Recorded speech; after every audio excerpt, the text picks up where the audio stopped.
Assalamu alaikum and hi viewers, this is Sajjad Hussain and you are watching my YouTube channel. Welcome to the next episode on the prologue to Canterbury Tales. Viewers, in today's video we are going to discuss religious characters in the prologue, and these religious characters are very important because they show to us the position of the medieval church, and through study of these characters we get to know what were the different practices that were being made by people belonging to the religious order, how they misused their authority, how they exploited the people, and how they indulged themselves in various misappropriations or various acts of embezzlement. As far as questions in exams are concerned, there are different ways in which the statement can be given. You can be asked to simply write on the religious characters or the monastic characters. Yes, these words are important. Religious, monastic, or ecclesiastical, or clerical, or simply church characters. Or the statement can be, how has Chaucer exposed corruption prevailing in the church through the depiction of different characters in the prologue? Or the statement can be, there is irony in the religious characters of the prologue. Discuss. And when there is a question on irony, you have to show appearance versus reality, and you have to focus on the point that the characters are mainly responsible to serve religion, and they are there to add goodwill to Christianity and goodwill to their faith, and they should set a noble example for all the people so that they should follow them and they should treat them. But instead of doing this noble cause, these religious characters have indulged themselves in adding to their own interest, and in they have indulged themselves and involved themselves in working for their self-interest, and they are involved in different bad practices.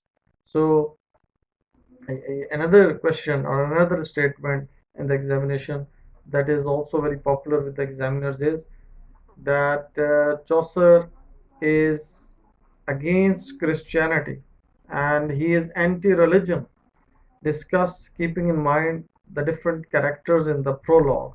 Now you have to discuss this statement, and when a statement like this is given in the examination, you need to discuss all six religious characters one by one.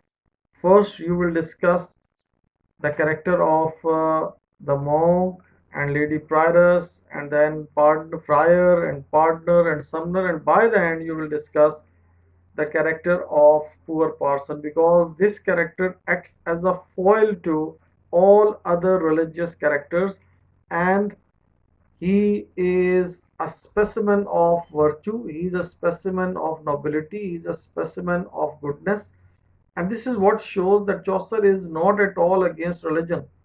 He is not at all against Christianity. Had he been against religion, he would not have portrayed the character of Parson. And this also suggests and this also highlights that he is not against Christianity, rather, he is against Churchanity. Churchanity is a term that you can employ, which simply means the corruption prevailing in the church. So he is not anti-religion. This is how you can discuss it. As far as the different characters are concerned, there are peculiar characteristics of every character that you need to keep in your mind, and you can quote these characteristics, and you can refer to these while answering in the exam. For instance, Lady Prioress is a character who is a nun by profession, but she behaves like a court lady. Her manners, her behavior, her bearing, her physiognomy, her appearance, uh, makes her, all these things make her a court lady. She does not carry her scarf properly, and there is fair forehead, broad forehead that is quite visible, and this is what is noticed by Chaucer. In fact, she is the one who sings in her nose, and perhaps this is done by her to attract the attention of men in the company of the pilgrims. And look at her name. She is called Madame Eglantine. Now, this very name suggests that she is more of a pop singer rather than a religious character. And it is a time of the year, it is the time of century when there is hunger and starvation all around, particularly because of the peasants' revolt. But this prioress has been providing best quality bread to her hounds. She keeps hounds once again, which is a violation of the religious order. And her oversensitivity and over formality in table manners is not only humorous, is not only funny, but at the same time this shows her artificiality, and this shows her worldly manners and tastes. The next character that we have to discuss is the character of the monk. The monk is supposed to sit in his cloister. He is supposed to sit in his room in the church that is specified for the purpose of studies. But this monk is an outrider. He is a great hunter. He has kept hounds, and he has also kept uh, a large number of horses. So, in a way, he is making a violation of the religious creed, and he is also making violation of his religious duties. Instead of helping the people, instead of guiding the people, and instead of teaching them different ideas and different percepts regarding religion, he is doing everything that interests him and that suits to his interest. And this is what shows that he is also behaving in an irreligious manner. And this is what is irony. He is supposed to behave like a holy man, but he is behaving in an irreligious manner. He is behaving in the manner of a worldly minded person. And the next character that we have to discuss among the monastic characters or the religious characters is the character of the friar. We find out that friar has been deputed by the church in order to collect money and beg money, and this money has to be utilized for the welfare and well-being of the masses, for the welfare and well-being of the poor.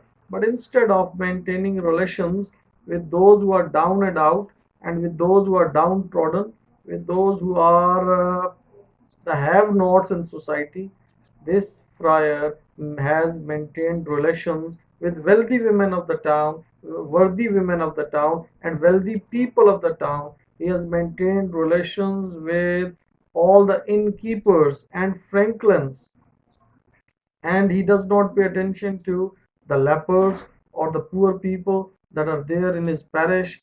And he has been given the power of confession, but this power of confession that has been given to him, and he is adored with this power of confession, is misused by him. So he is not doing any service to religion. He is not, in fact, he is doing a disservice to religion.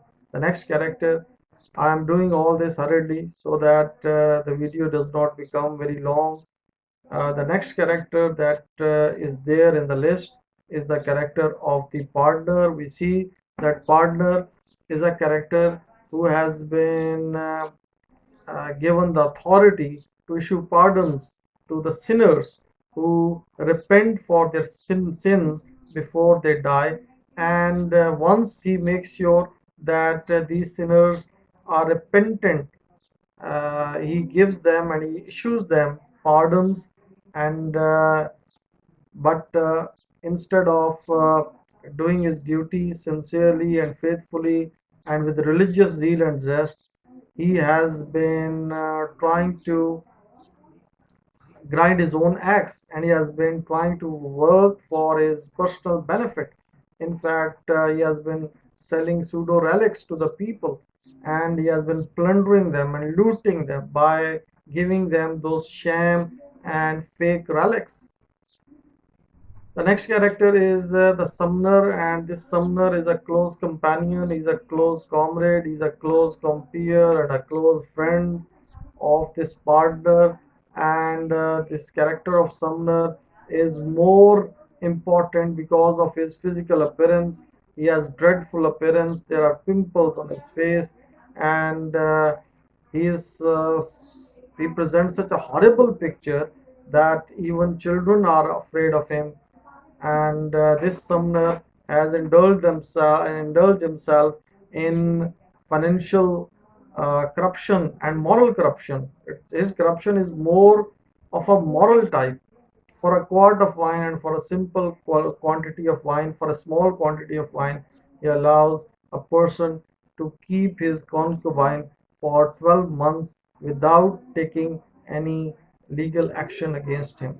Now, this is what these five characters the uh, show the fact that they are doing every bit to malign religion, and instead of performing their religious duties sincerely and devotedly and devotionally, and instead of working for the goodwill of the church, and instead of adding to the good name of the church, they are in fact polluting that name, and they are in fact demeaning and undermining the name of the church.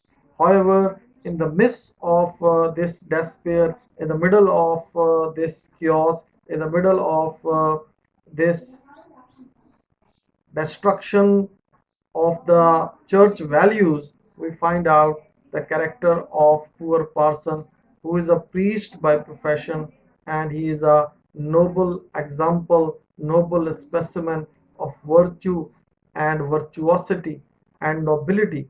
We see that he is such a character who does not blame anyone and who does not curse anyone if tenth part of income is not given to him. That is his due share. But if someone does not give him that tenth part of the income, he does not condemn that person. He does not abuse and accuse that person, and he is charitable. Whatever he has, he gives generously to the poor people. And we also find out that he does not create any discrimination between the rich and the poor. He is a very ardent reader, and he loves to teach. But first, he himself practices whatever he has to teach. What This is once again the sign of a true priest and the sign of a true scholar. Many important aspects of this priest, this poor Parson, appear in front of us, which show that he acts as a foil to all other religious characters.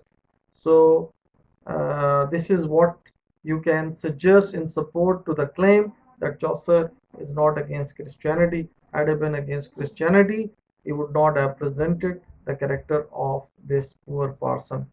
Viewers, I hope everything is clear to you, and the details regarding these characters are now quite clear, and you can easily memorize these details, and you can use these details while answering in the exams. Do give me your feedback in the form of comments. Keep following, keep watching. This is all for now. Thank you very much. Allah Hafiz.